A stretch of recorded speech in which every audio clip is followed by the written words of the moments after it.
so many stories about him, including from our guest of honor today, that I feel like I've received some good advice from him over the years. You know, it's very clear that he was a leader from his high school years, and it's very clear that he put the Robbins School on the map. I chose Richmond because I wanted to be at a school where I could know the students and I could interact with them. Dave Robbins is what I call a student-centric dean.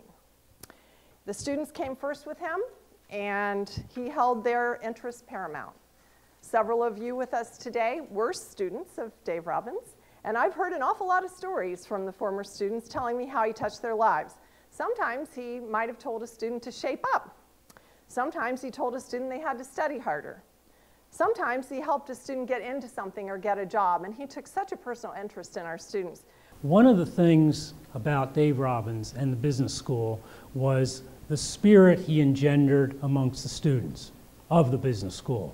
It wasn't an exclusiveness to say we're separate or better from the university, but then gave them a pride in the business school. There's sort of like this idea of trying to convey that there's a certain cohesiveness to the business school, even as we've gotten bigger, and I think Dave Robbins started that.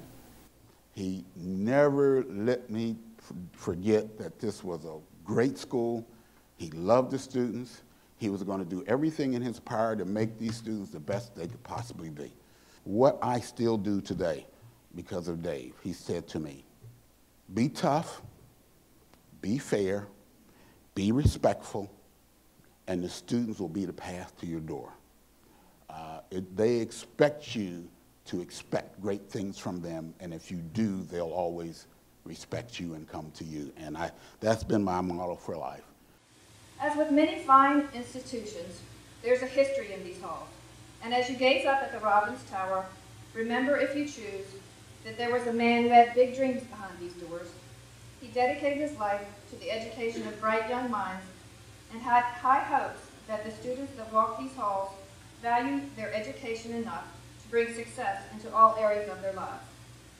In reflection, may we always be grateful for the vision of our teachers who see where we are going and not where we are. And personally, I'll always be grateful for this teacher, as I am proud to call him my father.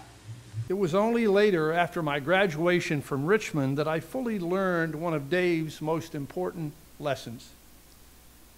This is that one of the greatest joys that any of us can or will experience in this life is the joy of giving. And the grandest gift that all of us, rich or poor alike, can give is in essence ourselves. To you, Ruth, to your family, it's indeed a privilege to honor Dave this afternoon. As an educator, as a counselor, and as a beloved friend, he was the best. Thank you.